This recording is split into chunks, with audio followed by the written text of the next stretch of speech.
আসসালামু আলাইকুম ফ্রেন্ডস। আশা করি ভালো আছেন, সুস্থ আছেন এবং বেশি, বেশি ভিডিও দেখছেন। নতুন আরেকটি শর্ট ভিডিও নিয়ে চলে আসলাম। আর আজকে কিন্তু আমরা চলে গেছি বুখারি বিরানিতে। আর এই বুখারি বিরানিটা কিন্তু নাজিরা বাজারে। আমরা যখন ঢাকার মানুষ নাজিরা বাজারে যাই সকালে রাতে তখন কিন্তু প্রচুর ভাই বিরিয়ানি দোকান দেখি। ডানে বামে চারোপাশে দেখলেই মনে হয় আজকে বিরিয়ানির সমাবেশ। আর এই সমাবেশে কিন্তু প্রচুর খাওয়া-দাওয়া হয়।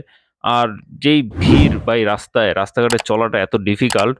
আর আশেপাশে কিন্তু অনেক দোকান আছে। হানিফ আছে, হাজী আছে, নওয়াব আছে। পাশাপাশি ছোটখাটো অনেক দোকান, হিউজ দোকান। আর বুখারির কাচ্চিটাও কিন্তু তাদের সাথে টক্কর দেওয়ার মতো। ওরা কাচ্চি সেল করে, বিরানি, মোরগ পোলাও সবই সেল করে। ওদের আরেকটা দোকান আছে পাশেই। সেখানে ওরা কাবাব সেকশনটা রেখেছে। কাবাবের নানান আইটেম পাওয়া যায়। আর যেহেতু আমরা লাঞ্চ টাইমে গিয়েছি, তো বিরিয়ানিটাই নিলাম। আসলে বিরিয়ানি খেতে কাঁচামরিচটা এত ভাল লাগছে যে কাঁচামরিচ আগে পুরোটাই সাবর করে দিলাম। আর যাই হোক বিরিয়ানিটার টেস্ট ভালো ছিল। একদম লাইট ছিল। আর আমার ফ্রেন্ড কাচ্চি খাবে। যেহেতু পুরান ঢাকা আসছে নাজিরা বাজারে কাচ্চি তো লাগেই।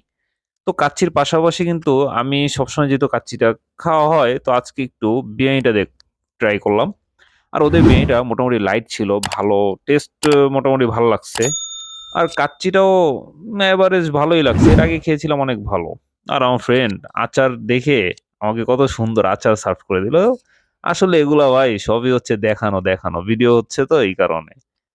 আর কাচ্চির সাথে আচার ভালো যায়, জলফই আচার ছিল। কিন্তু বিরিয়ানির সাথে আসলে খেতে কেমন সেটাই ট্রাই করার জন্য নিয়ে নিলাম একটু। আর অবশেষে ট্রাই করলাম ওদের বোরহানিটা। আসলে বোরহানি সব জায়গায় ভালো হয় না। আর ওদেরটাও খুব বেশি ভালো ছিল না। এভারেজ ছিল, মিষ্টি বেশি।